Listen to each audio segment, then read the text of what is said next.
Selamat berjumpa kembali di dalam layanan audio Sahabat Perjalanan. Hari ini adalah hari Senin 31 Oktober 2022. Tema renungan saat teduh kita dengan judul Perlukah Menyesal? Firman Tuhan terambil dalam Hosea pasal 14 ayat yang ketiga. Bawalah sertamu kata-kata penyesalan dan bertobatlah kepada Tuhan. Katakanlah kepadanya, ampunilah segala kesalahan sehingga kami mendapat yang baik. Maka kami akan mempersembahkan pengakuan kami. Mari kita berdoa. Bapa yang di dalam sorga, ajarkan kami supaya kami memiliki penyesalan yang benar dan bukan penyesalan yang tidak benar. Karena ada dua penyesalan yang kami harus sikapi dengan baik. Biarlah kami seperti orang-orang yang datang kepada Tuhan bertobat dan melakukan penyesalan dan perubahan hidup. Dalam nama Tuhan Yesus kami berdoa. Amin. Shalom sahabat perjalanan yang dikasih Tuhan. Temanya adalah perlukah menyesal? Adakah menyesal yang baik? Penyesalan yang baik tentu ada. Penyesalan yang tidak baik pun juga tentu ada. Apa itu penyesalan yang baik? Tatkala anak-anak sekolah, studi, kuliah, kemudian mendapatkan nilai yang buruk atau tidak naik kelas, lalu dia mengatakan, saya menyesal mengapa saya tidak rajin. Lalu akibatnya sekarang saya menempuhnya dan saya menerimanya. Maka itu penyesalan yang baik. Saya menyesal rumah tangga saya berantakan. Sementara sewaktu berpacaran orang tua tidak memberikan restu. Karena orang tua melihat bahwa ini bukanlah jodoh yang baik yang membawa kebaikan dalam rumah tangga. Dan akhirnya terbukti, maka saya menyesal. Maka itu penyesalan yang baik. Saya menyesal mengapa saya terjerat oleh hukum. Sementara ada sahabat yang sudah mengingatkan jangan melakukan bisnis, melakukan tindakan, melakukan perbuatan yang berpotensi melanggar hukum. Pada waktu mendengar nasihat tersebut di waktu terdahulu, sikap hati kami adalah sikap hati yang tidak suka. Mungkin kita berkata, ini urusanku, hidup aku, waktu-waktu aku. Kamu tidak perlu mengurus kehidupanku. Kenapa kamu mau mencampuri urusan hidup orang lain? Lalu kemudian seiring dengan berjalan waktu, sahabat seperjalanan terjerat hukum, akhirnya berhadapan dengan hukum, atau sebagian akhirnya berhadapan dengan lapas lembaga pemasyarakatan, lalu menyesal. Maka itu adalah penyesalan yang baik. Sahabat seperjalanan yang dikasihi Tuhan, berapa banyak di dalam hidup kita punya sebuah prinsip hidup muda kaya raya.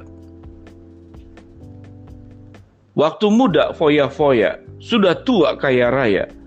Kalau nanti mati masuk surga. Wow, luar biasa sahabat seperjalanan.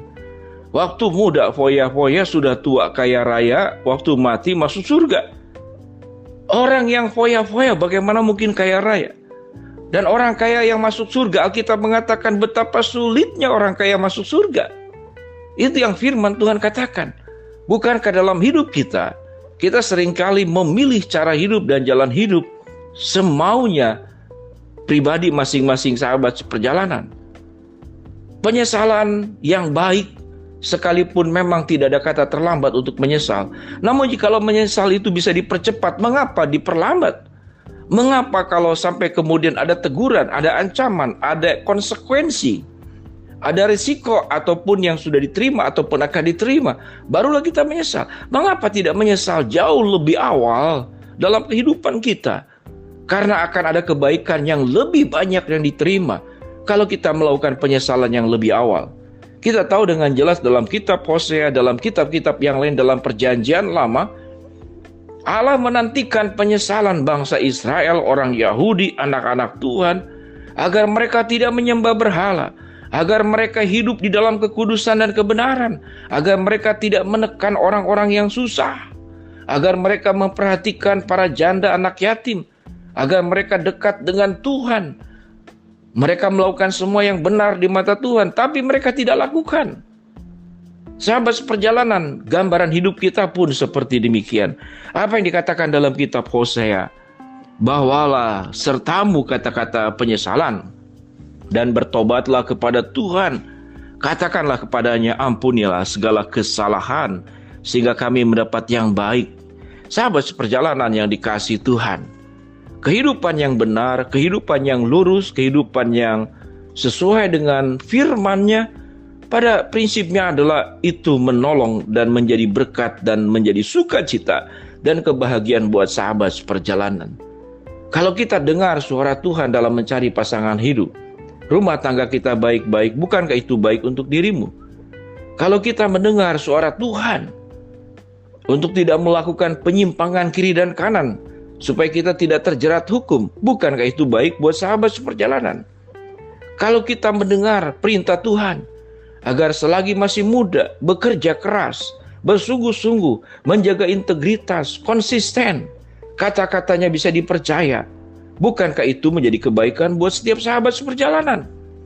Adakah perintah Tuhan yang kemudian berdampak buruk buat sahabat seperjalanan? Rasanya tidak ada. Allah mengizinkan kaya dengan cara benar. Allah mengizinkan sukses dengan cara benar. Tatkala kaya dan sukses dengan cara tidak benar, di awal-awal mungkin kelihatannya menguntungkan buat sahabat seperjalanan. Namun adakah orang yang dengan cara yang buruk kemudian mendapatkan keuntungan? Ada sebagian sahabat seperjalanan mungkin berkata, itu buktinya sampai matinya dia sukses, betul. Tapi setiap keburukan yang dilakukan sampai matinya mungkin orang tersebut tidak mengalami kesusahan. Dia akan bertemu dengan Tuhan dan dia akan susah hati mempertanggungjawabkan kehidupannya di hadapan Tuhan selaku hakim atas kehidupan setiap manusia yang diberikan satu kali terlahir, menghidupi kehidupan, lalu mati, lalu pada akhirnya harus bertanggung jawab kepada sang pemilik kehidupan, yaitu Tuhan sendiri. Sahabat seperjalanan yang terkasih, mari kita akan berjuang pada saat ini dan hari ini sewaktu mendengarkan layanan audio sahabat seperjalanan ini. Kalau menyesal itu bisa dipercepat, bisa lebih dikedepankan, mengapa kita perlu menyesal belakangan? Sekalipun memang tidak ada kata terlambat untuk menyesal. Setiap orang punya kesempatan untuk berubah. Tapi kalau menyesal itu bisa lebih dipercepat, diberikan sebuah kesadaran bahkan sebelum melakukan kesalahan, sebelum melakukan tindakan yang keliru, kita diberikan sebuah kesadaran. Ada banyak orang yang sudah buat kekeliruan, kesalahan, dan dampaknya kita bukankah sudah menyaksikannya? Mengapa kita mengulang? Perjalanan hidup orang-orang yang gagal, perjalanan hidup orang-orang yang melewati jalan yang sesat, jalan yang salah di dalam segala aspek. Kalau kita sudah tahu, tidak perlu kita mengalaminya. Kita belajar dari kesalahan orang lain agar kita tidak berbuat salah. Kita belajar dari kesuksesan orang lain di dalam jalan Tuhan, supaya kita juga punya pengalaman. Pengalaman yang sama, mengalami kesuksesan berjalan bersama dengan Tuhan, sekalipun kesuksesannya tidak selalu dalam bentuk kemulusan, diperhadapkan kepada masalah, tantangan, kesulitan. Namun kita sukses. Apa sukses yang pertama? Kita sukses hidup secara benar di hadapan Tuhan. Aspek yang lain yang firman Tuhan katakan, carilah dahulu kerajaan Allah dan kebenarannya, maka semuanya itu akan ditambahkan kepadamu. Sukses berjalan di dalam jalan Tuhan, kesuksesan yang lain pun akan Tuhan berikan kepada setiap sahabat seperjalanan. Mari sahabat seperjalanan, kita berjuang dan belajar. Perlukah kita mengalami penyesalan? Sangat perlu.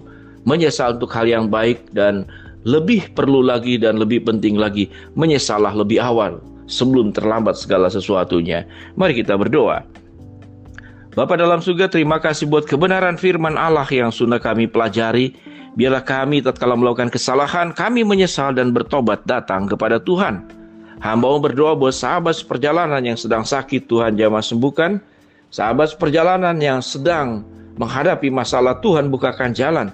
Sahabat seperjalanan yang sedang berdoa memohon sesuatu, Tuhan akan kabulkan dengan cara dan waktunya Tuhan. Dalam nama Tuhan Yesus kami berdoa. Amin. Shalom sahabat perjalanan yang dikasihi Tuhan, Tuhan memberkati kita semua. Amin.